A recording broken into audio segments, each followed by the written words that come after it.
नमस्कार। दिव्य योगासन की तरफ से आपका हार्दिक स्वागत है। आज हम पित्त दोष निवारण विधि के बारे में जानने की कोशिश करेंगे और जानने की कोशिश करेंगे इस मंत्र के द्वारा हम अपने पूर्वजों के आशीर्वाद से हम अपने जीवन में विवाह से संबंधित, संतान से संबंधित समस्याओं से मुक्ति कैसे पा सकते हैं। पित्त दोष अगर किसी व्यक्ति के ऊपर लागू हो जाता है तो याद रखें उनका वंश धीमा हो जाता है या ब्लॉक हो जाता है, रुक जाता है। वंश का अर्थ है कि संतान होना बहुत मुश्किल हो जाता है। जिन लोगों की कुंडली में मूल नक्षत्र, मघा नक्षत्र, ज्येष्ठा नक्षत्र, अश्विनी नक्षत्र, रेवती नक्षत्र, ये 5 नक्षत्र हैं, तो आप समझ लीजिए कि आपको पितृ दोष लगा हुआ है। इसकी पहचान ये होती है कि अगर आपको पितृ दोष है इन नक्षत्रों की वजह से, तो आपके पिता से आपकी ज्यादा जमती नहीं है, आपके पिता से ज्यादा जमेगी नहीं। किसी न किसी विषय पर मनमुटाव होता रहेगा। अगर ऐसा नहीं होता तो माता पिता अलग हो जाएंगे, चाहे किसी विवाद की वजह से, तलाक की वजह से, किसी कारण की वजह से अलग हो जाएंगे, या पिता बहुत जल्दी साथ छोड़ देंगे। इस तरह की समस्या शुरू होती है क्योंकि आपको पितृ दोष लगा हुआ है। इन 5 नक्षत्रों की वजह से, आपकी वजह से आपके पिता को बहुत ही ज्यादा नुकसान होता है। प्लस आपको तो नुकसान होता ही है क्योंकि आपका वंश जो बढ़ने के चांसेस हैं वो कमजोर हो जाते हैं। पितृ दोष का अर्थ यह है कि आपके जो पूर्वज हैं, यानी माता पिता के द्वारा या उनके माता पिता के द्वारा जो एंसेस्टर हैं, जो इस दुनिया में नहीं है, चाहे वह आपके माता पिता हों या उनके माता पिता हों या उनके माता पिता हों, उनके द्वारा जाने अनजाने कुछ ऐसी गलतियां होती हैं जिसका दोष आपके ऊपर लागू हो जाता है और आपका वंश बढ़ता नहीं। एक चीज याद रखिए, हमारे बुजुर्ग लोग, आपने देखा होगा कि एक बहू घर पर आती है तो बड़े बुजुर्ग उसको देखने के लिए आते हैं और उनको देखकर पहला आशीर्वाद यही देते हैं कि दूधो ना हो पूतो फलो। जो हमारे बड़े बुजुर्ग हैं उनका यही आशीर्वाद होता है।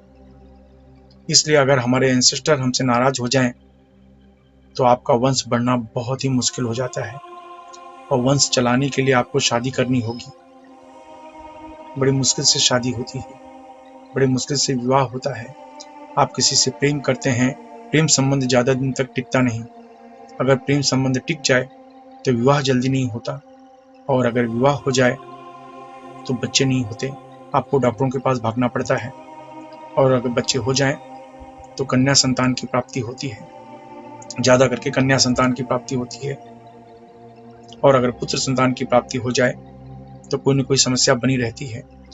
प्लस जिनको पितृ दोष होता है उनका इम्यून सिस्टम जो होता है, बीमारी से लड़ने की क्षमता, रोग से लड़ने की क्षमता, ये बहुत ही कमजोर होती है। इसलिए जो पित्त दोष से ग्रसित हैं उनके ऊपर नजर बहुत जल्दी लगती है लोगों की।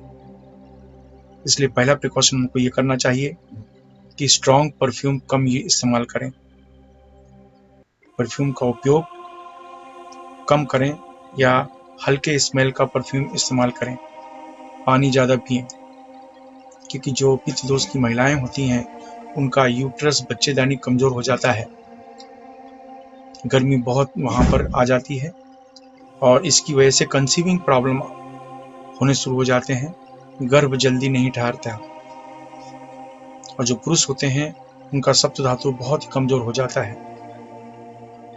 इसलिए नेचुरोपैथी के नियम के अनुसार पानी की मात्रा आपको बढ़ाती रहनी चाहिए। जितना भी आप पानी पीते हैं 1 गिलास पानी ज़्यादा पिए। पहला नियम ये। लाइट परफ्यूम इस्तेमाल करें, ये दूसरा नियम। प्लस तीसरा नियम ये है, किसी को गालियाँ ना दें, क्योंकि आप किसी को गाली देते हैं, उनके माता पिता एक्सपायर हैं, तो ये गाली एंसेस्टर को लगती है, पूर्वज को लगती है। शास्त्र कहता है कि आपने 1001 गाय दान की और उसका जितना भी पुण्य मिलता है आपको, आपकी एक गाली से बेकार हो जाता है। इसलिए ये विशेष रूप से आपको कहा जाता है कि आपके मुंह से गालियां न निकले, इस मामले में आप सावधान रहें। तो पहला तो तरीका यही है कि जैसे मैंने फिर से रिपीट करता हूँ कि परफ्यूम कम लगाएं, पानी ज़्यादा पिएं, गालियां ना दें। ये करने के बाद अगर आपके पास समय हो तो अमावस्या के दिनों में पितृदोष का एक अनुष्ठान होता है, वो आपको करवाना चाहिए। और ये भी अगर समय नहीं मिलता तो घर से बाहर जब आप निकलते हैं तो किसी काम से, किसी भी कारण से आप घर से बाहर जा रहे हैं तो आंख बंद करके अपने एंसेस्टर को विश करें। आंख बंद कर लें और अपने एंसेस्टर से मन ही मन कहें कि मेरे माता पक्ष, पिता पक्ष की तरफ के जितने भी पूर्वज हैं, मैं अमुक कार्य के लिए जा रहा हूँ, मुझे आशीर्वाद दें कि मेरा कार्य हो जाए। इस तरीके से आप करें। It will take 1 minute, 1 minute भी नहीं लगेगा, मेरे ख्याल से 15-20 सेकंड का समय लगेगा।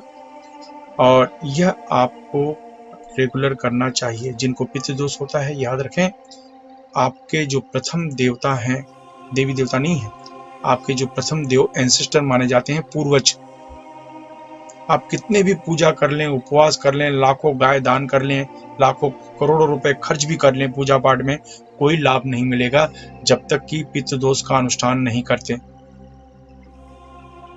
इसलिए आपके प्रथम देवता पितृ हैं, इसलिए उनको विश करके ही अपने काम में जाएं, अपने कार्य करने के लिए जाएं। ये चीज का ध्यान रखें, ये बहुत जरूरी है आपके लिए। तो ये करें।